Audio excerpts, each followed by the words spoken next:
ونفع به وببركة علومه لي ولكم في الدارين رضي الله عنه. Qauluhu wal jihadu lan utawi ucapane qauluhu ya. Qauluhu utawi ucapane musannif wal jihadu ing lafadz wal jihadu ai tegese al qitalu iku perang fi sabilillahi ing dalam jalan Allah. Liqamati dini kadue ngadegaken agama. Wahada lan utawi iki al-qitalu fi sabilillah wa iku utawi hada al-jihadul asgharu iku jihad kang cilik. Wa amma jihadul akbaru lan anapun utawi jihad kang gede fahuwa maka iku utawi iya jihadul akbar mujahadatun nafsi iku merangi hawa nafsu. Qauluhu utawi ucapan sanib at-tawakkalu ing lafaz at-tawakkal wa iku utawi iya at-tawakkal siqatul qalbi iku kuwate ati bil wakili kalawan kang mewakili biwakilil haqqi ta'ala kalawan kang wakil al haqqi kang haq ta'ala hale mahaduhur iya al haq tu Allah bihaisu kalawan sekira-kira yaskunu nerima tenang iya qalbi anil ittirabi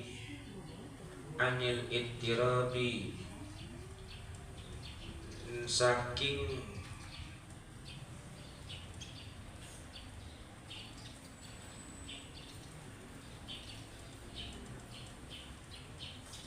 ittirab itu keluh kesah saking susah anil ittirabi saking susah inda nalika atau inda ketika ta'adzuril asbabi nerima uzur pirang-pirang sebab.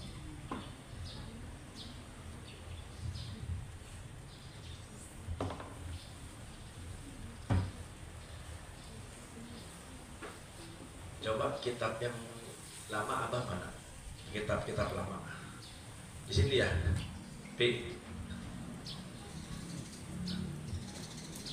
Aina.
inda ta'adur asbab, ketika nerima uzur pirang-pirang sebab, siqatan kalawan yakin, bimusabbabil asbabi kalawan kang nyebabaken pirang-pirang sebab.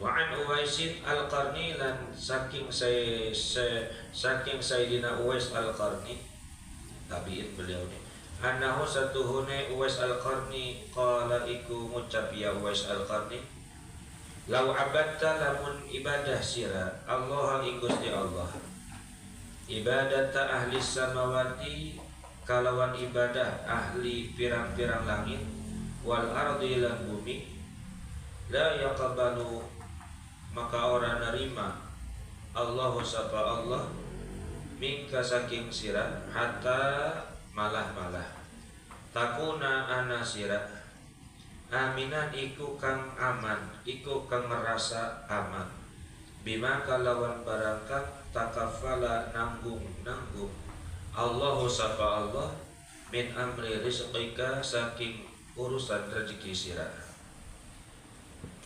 Wataro lan ningali sira jasadaka ing jasad sira farigon hale kang kosong di ibadatihi kadua ibadah ing Allah.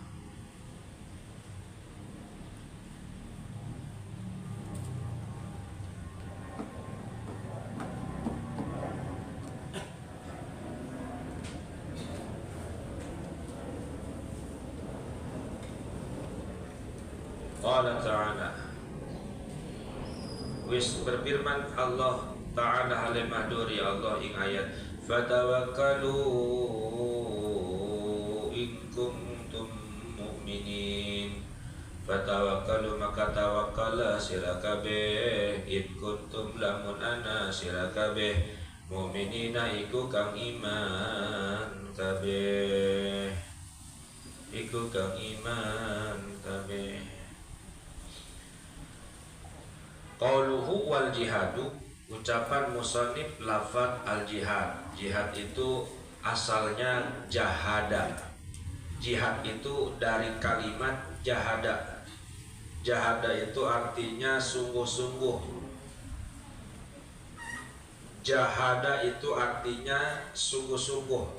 Pekerjaan bersungguh-sungguh namanya mujahadah. Jadi jahada itu artinya sungguh-sungguh. Pekerjaannya namanya mujahadah.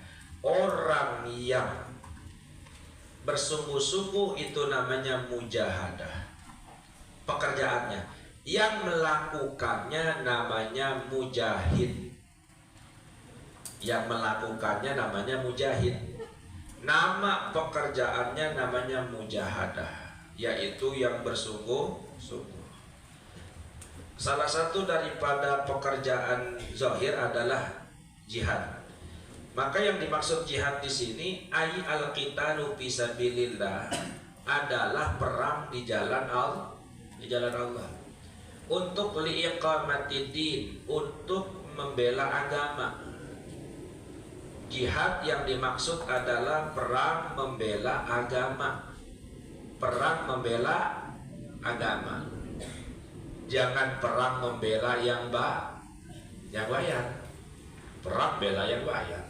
Kalau nggak dibayar nggak perang. Perang itu membela agama. Jihad. Wahada huwa jihadul asgar. Tapi anehnya perang itu dikatakan jihad yang seperti itu jihad kecil. Jihad kecil. Itu yang benar-benar perang lawan orang kafir ya. Benar-benar perang bela agama melawan orang-orang kafir. Jihadnya disebut jihad kecil.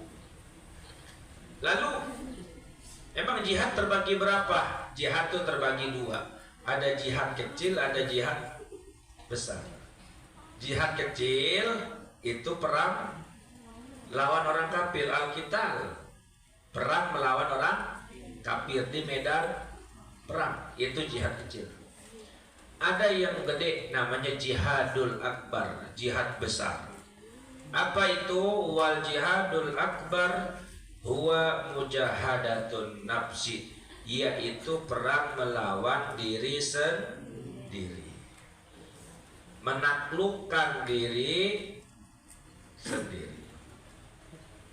Yang mana? Emam ya? Perang yang paling gede perang apa, Mam?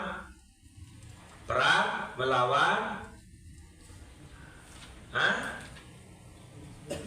melawan hawa nafsu diri sendiri. Itu perang besar, pertempuran yang dahsyat. Nabi itu pernah ngedengar sahabat senang-senang tuh habis perang Badar. Perang Badar itu kan orang kafir jumlahnya 1000 lebih, orang Islam jumlahnya cuma 313. 313 itu jumlah umat Islam. Orang kafir jumlahnya 1000. Itu berarti satu orang Islam ngelawan berapa orang kafir? Orang Islamnya 300, orang kafirnya 1000, berarti 1 banding berapa? 3.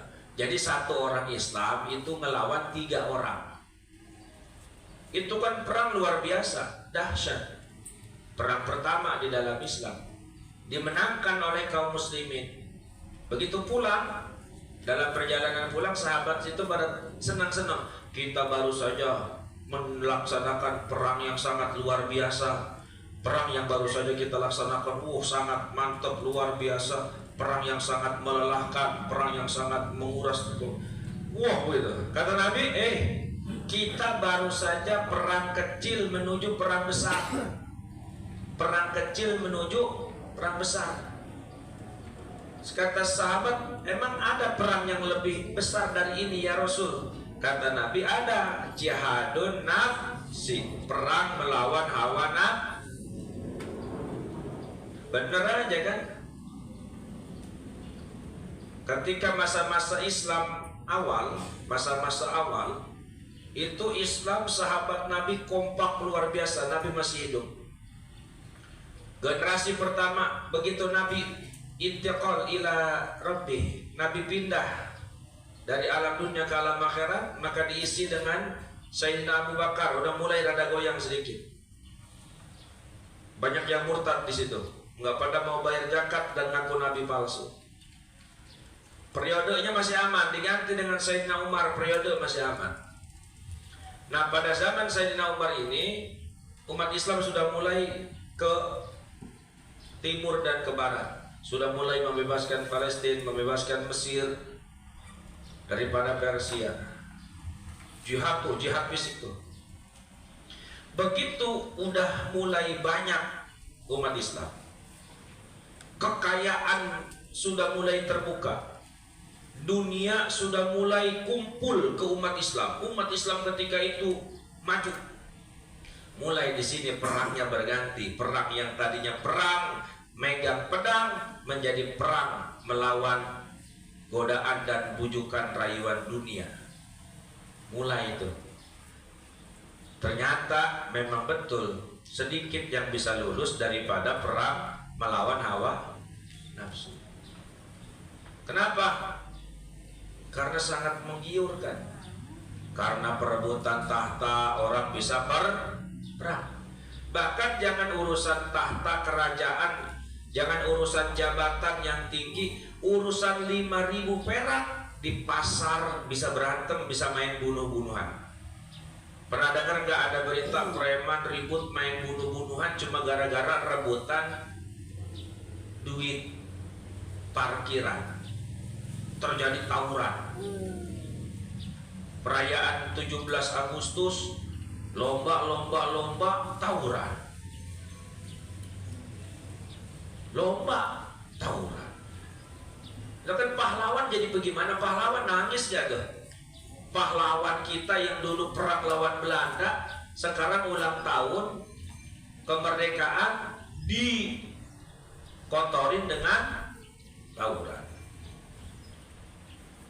Makanya alhamdulillah kalau kita ada di pesantren, rame di berita tuh, Jakarta anak muda kampung sebelah ngerayain perayaan Agustusan, kampung sebelahnya lagi Agustusan, nyamprok ketemu berantem, main timpah-timpahan, batu nggak ada, temennya ditimpahin, kehabisan batu, wah teman-teman, wow, itu ternyata perang melawan diri sendiri yang sulit. Makanya ada ulama tuh yang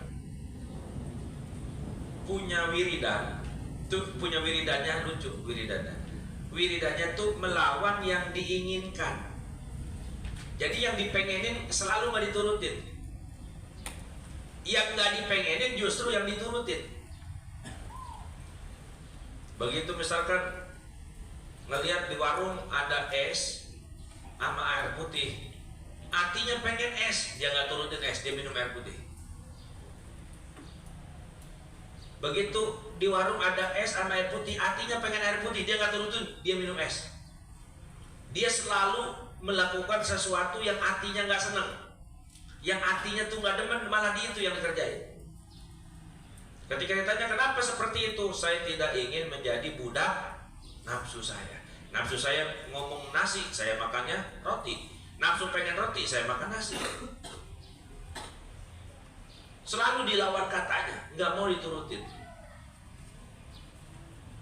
Kalau kita kan terbalik, kalau kita semua yang kita pengenin kita turutin. Padahal manusia itu semakin keinginannya diturutin, semakin tidak akan terpenuhi. Kata para ulama, an-nafsu katifli, nafsu itu kayak anak kecil, kalau kepengennya diturutin nggak ada beresnya. Kalian nih ngajak anak kecil ke Alfa, ngambil bronjong udah penuh, terus bilang masih mau nggak? Masih lagi, bronjong udah penuh. 2 penuh, bilang mau ngambil apa lagi? Ini lagi. Anak kecil nggak ada tuh urusan, cukup dia. Kalau diturutin, semakin diturutin, apa pindah ke rumah urusannya. Adunya katifli, an-nafsu katifli, nafsu itu kayak anak kecil. Makanya kalau kalian udah gede, terus kepengen kalian nggak cukup, orang tua kalian bilang apa? Kamu kan sudah besar, jangan kayak anak kecil itu. Udah gede, kamu kan sudah besar, jangan kayak anak kecil gitu. Pasti itu nasihat orang tua kita begitu. Kenapa? Karena waktu masih kecil kita seperti itu. Masa udah gede, udah mondok masih begitu juga? Nggak ada cukupnya. An-nafsu katifli, nafsu seperti anak kecil itu lucu dia. Dia pengen apa aja nggak ada cukupnya.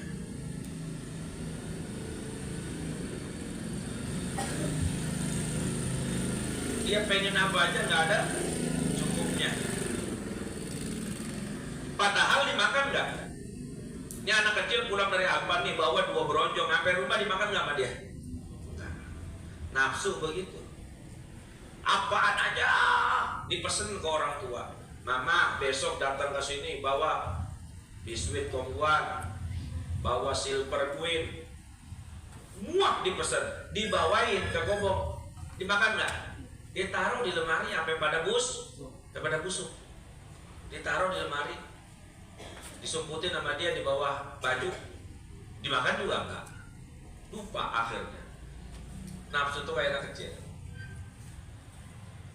Makanya kita jangan nurutin nafsu. Itu ada wali yang itu wiridannya tuh nggak mau ngikutin apa kata nafsunya. Nafsunya nganan dia ngiri, nafsunya ngiri dia nganan. Ya. Qauluhu at-tawakkal, ucapannya musannif tawakal. Apa itu tawakal? Yaitu kuatnya hati kepada Allah. Itu namanya tawakal. Yang seperti kemarin Anda ceritakan. Tawakal itu bukannya nggak ngapa-ngapain. Dia melakukan usaha dan hatinya yakin kepada Allah, gantung ke Allah.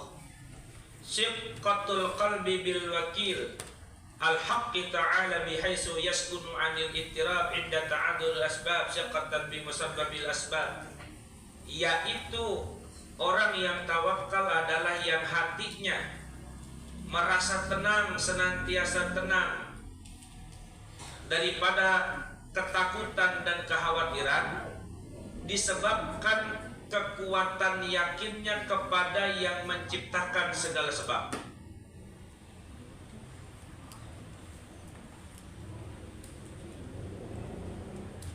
Kayak gini contoh nih. Contoh orang yakin tawakal tuh begini. Tenang, yaskunu. Tenang tuh gini. Kalian suka nyukur rambut nggak? Enggak lah, perempuan enggak lah. Rijal suka nyukur rambut ya? Aura? Hah? Anak Rijal, kalian suka nyukur rambut kan? Ke salon atau ke pangkas rambut kan? Atau kemana? Ke tukang cukur kan? Itu ketika kalian selesai cukur, itu diapain tuh? Dikerok pakai apa? Pakai silet. Silet tajam apa enggak? Tajamnya tajam banget apa tajam biasa? Banget. Tak, tungguin.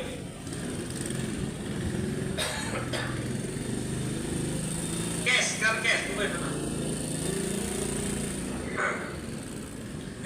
Memang tadi itu nyukur rambut.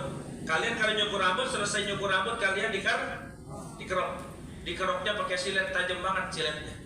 Itu sampai ke sini. Dikerok. Kalau yang sampai bulunya sampai ke sini, kalau ini dikerok sampai ke sini kerok. Sampai ke leher-leher. Dikerokin sendiri. Padahal itu yang nempel ke leher bahaya apa enggak?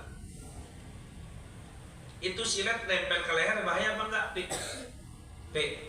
Silet nempel ke leher bahaya enggak? Bahaya enggak? Bahaya. Tapi ketika kalian dicukur sama tukang cukur, silet nempel di leher, kalian takut enggak? Takut enggak? Malah sambil merem-merem. Yang nyukurnya bencong-bencong dikit. Ih, Mas.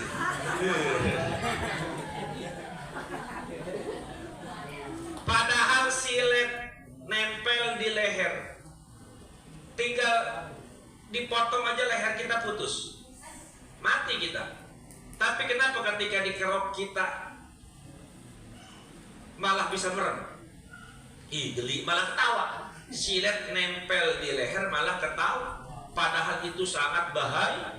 Kenapa kita bisa tertawa ketika bahaya nempel di leher? Jawabannya karena kita yakin tukang cukur tidak akan jahat kepada kita. Karena kita yakin tukang cukur tidak akan jahat kepada kita, dia meletikkan silet di leher kita, kita gak takut sedikit juga. Malah kita bisa tidur ketawa santai. Karena yakin tukang cukur gak bakalan dilihat dia. Nah, ini keyakinan kepada tukang cukur, ini sebutnya sifatul qalbi, kuatnya hati.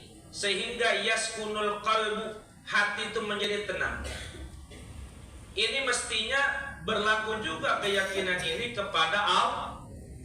Allah tidak akan menjolimi dan menyakiti kita.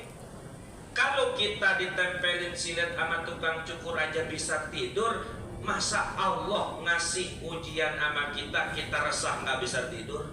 Kudunya mah ketawa tuh. Kudunya mah ketawa. Begitu duit hilang di lemari, ya ketawa, ya Allah, kayak dikritikin gitu. Iya, ketawa deh, ya Allah. Allah ini lagi nempelin silet, nggak bakalan Allah jahat sama kita. Santai aja tidur. Itu namanya orang yang tawakal. Jadi kita kepada Allah itu harus lebih tinggi yakin kita daripada kita kepada tukang cukur. Masa kita sama tukang cukur percaya banget sama Allah? Takut.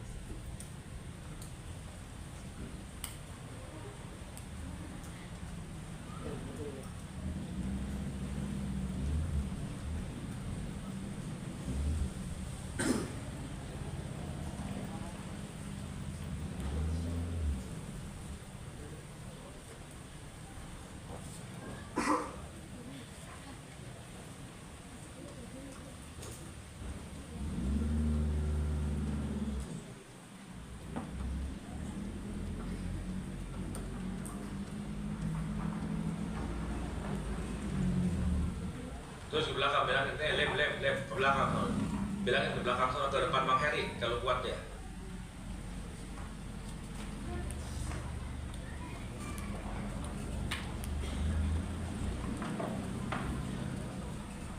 Adalah inda ta'ala syaqatan bi musabbil asbab wa Uwais al-Qarni wallahu a'lam. Wa bi